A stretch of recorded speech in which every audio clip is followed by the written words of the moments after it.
Alright guys, welcome back to the channel. It's your boy Salami and I have done a factory reset of my Steam Deck, and you probably have too at one point, or if you haven't and you've just come along to check this out, I'm going to go through my personal setup of things that I want installed and how I want it set up. And it's always nice just to have a clean deck.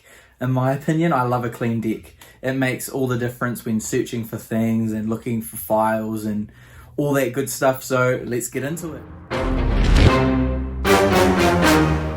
Welcome back guys, and as you can see here, I've got a nice clean deck. If I go to my library, nothing installed, no zero, non-Steam, all very clean and tidy. It's absolutely fabulous. So normally the first thing I do after I format my deck is to go into my settings, and we'll make our way through here and I'll show you what I've done with mine and see what you want to do.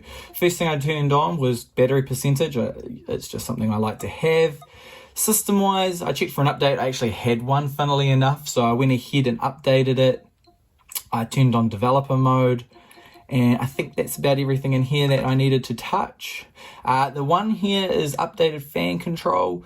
You can of course change that to be louder but cooler, so that's a decision that you need to make. I've left it on, but if a game is really demanding, I might turn it off just to give the Steam Deck a bit more oomph in the fan department. Here is where you do your factory reset, and there is a storage maintenance task. You shouldn't have to run that very often because it normally runs on a schedule, but that is there. Security, I don't bother with that. Of course, Wi-Fi, that is a thing. Notifications, I came in here, you can just play around with that however you like. I don't really have many friends, so it doesn't matter. I do leave adaptive brightness on. I find it quite nice, but of course I know a lot of people that just turn it off. I don't use night mode or anything like that. I don't like the colors. I changed it to 5 minutes for both dimming display and putting into sleep mode. You could probably change these to be a bit shorter. That probably only needs to be 20 minutes, and not plugged in probably should only be 10. And then you can do external display for safe mode. That doesn't really matter here. Output, don't really need to touch anything in here. Bluetooth is Bluetooth. Controller is just as is. You don't really need to touch anything here. I've left it. What do you guys think of the controller types? I don't really like any of these. Is that bad? Like, I just like the standard default theme. That's just me though. Let me know what you think. Haptics on medium, all that stuff is pretty good. Trackpad, sensitivity and all that. Customization, I didn't even know this was a thing. And I had a ton of points in my... I'm going to turn it on because that's kind of cool. And I found the Ghost Machine one, so I spent my points and picked that up, and it's really cool. Like, have a look at this.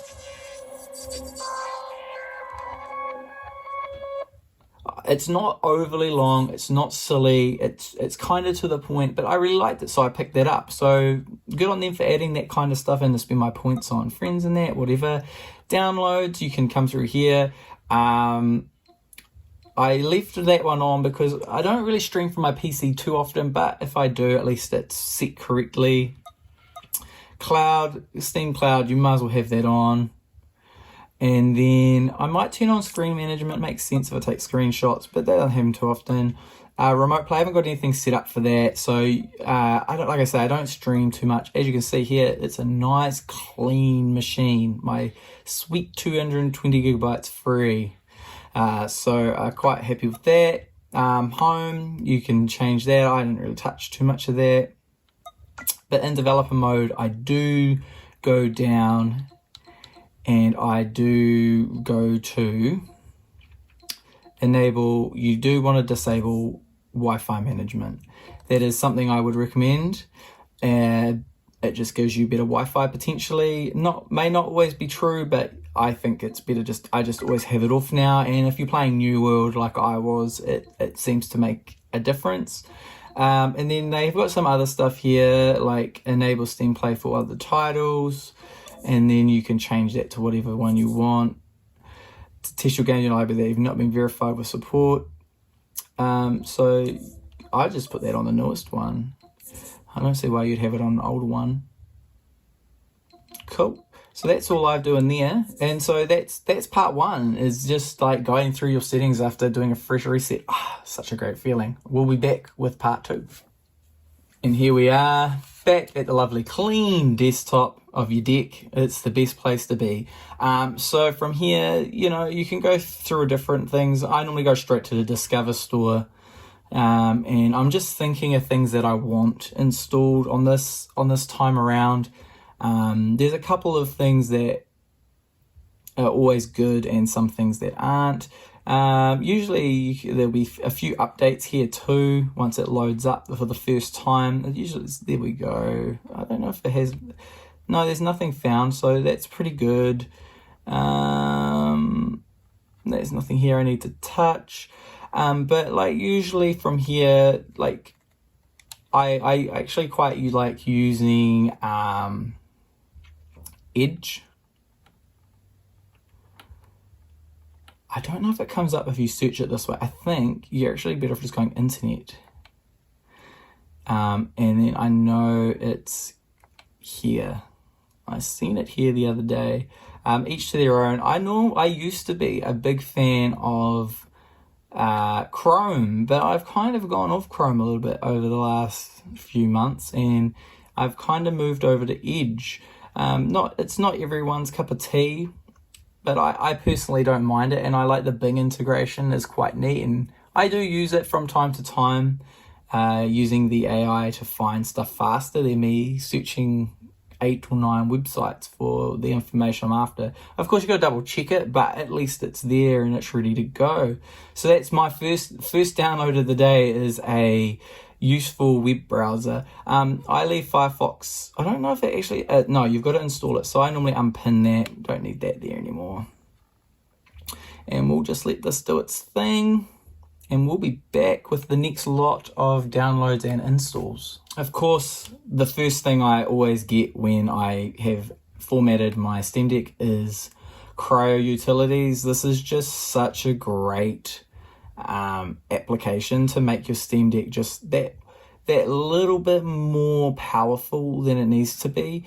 You just gotta, I think it's just something you've got to do. To me, it adds a lot more in terms of, I don't think that's correct. Let's not do it like that. It should be a file. It says to right click to download this link, but I don't think that's right. Oh no, it is right. There we go, we can execute that. It's just weird that you can't execute it through opening it. You've got to do it like that. That's fine. This is going to do its thing. Of course, I think with a fresh format, I have to reset my password for the console. So let's just see if that is something we have to reset every time, shall we? I've pinned my version of Windows Edge to the thing there. Then we've got our Cryo here, Cryo utilities, and our things. It's come up with a weird picture there. Let's see what happens if we click on it. Yes. Yes, we do need to put in our password. So if you don't know how to do this, you want to go to the launcher here, and you want to go to, you want to find, you're looking for, does it come under utilities?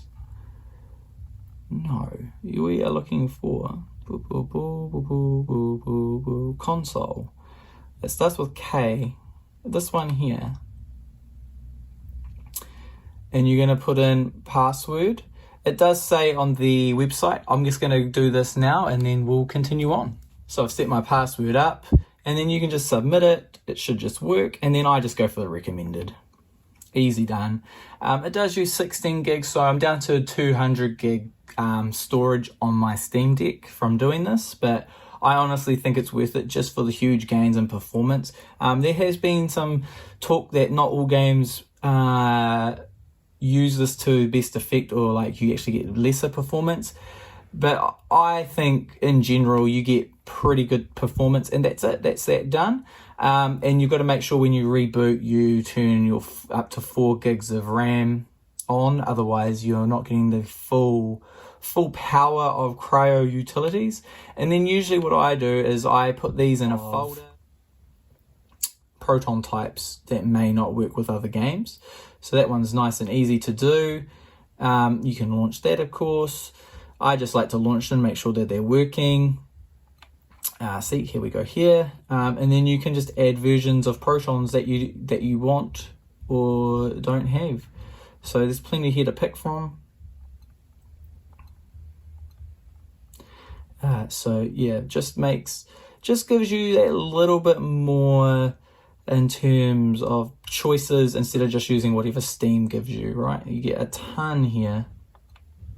So easy peasy lemon squeezy, and you might as well just put on the newest one here, which is 8.2 while we're here. You're not always going to use this, but at least you've got it installed and ready to go. And you can click on it, it will show you your game list, and it will tell you to what's the best Proton and to go with these. Okay, that's always an option as well. But Proton-qt up is, I think, a worthwhile having on. Cool, and that is now installed. We can close out of that, and then you can put that it doesn't really need to be on the desktop, but I find if you have them on the desktop, it reminds you what you've got installed. These ones here, though, are less important, so I put them kind of out of the way down the bottom here. But you can, it's all preference, right? And then we'll be moving on to our next program that I find very useful. The next one here I find really useful as well is Protontricks. Now, I got myself a little mixed up before. This is the one here that you use for installing mods or installing additional things like executables into things you've already installed. It just gives you an easier way of doing it. You won't be using Protontricks and Protonup all the time, but they're one of those things that they're nice to have ready to go when you are going to use them. And this will read no games found. You need to launch a game at least once before Protontricks can find it. Please include blah, blah, blah, blah. So that's fine. It's just saying that there's no games installed. That is absolutely okay. Yeah, and it'll come up for your Steam games that you've installed, and you can click on one, and then you can change, you can go add an executable, like execute this mod installer and things like that. And it just gives you the ability to mod your games that you wouldn't normally be able to do in this kind of setup. The next big one for me is Lutris. I find it really, really good. I prefer this over Heroic. You have the choice of Heroic or Lutris. Heroic does load up nicer from within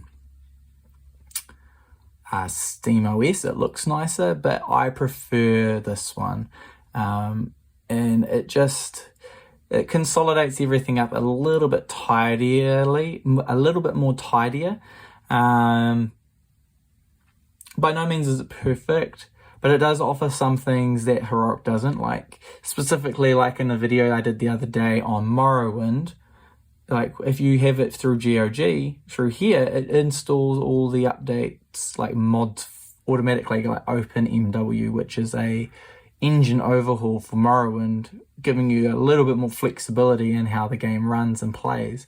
Where if you go through Heroic, you get what you're given basically. Where this is more technical, and I'm not a very technical person, but even I'm able to like dabble in it from time to time. So if you have to pick one, personally I'd go Lutris over Heroic, but you can go either way and get the same results in terms.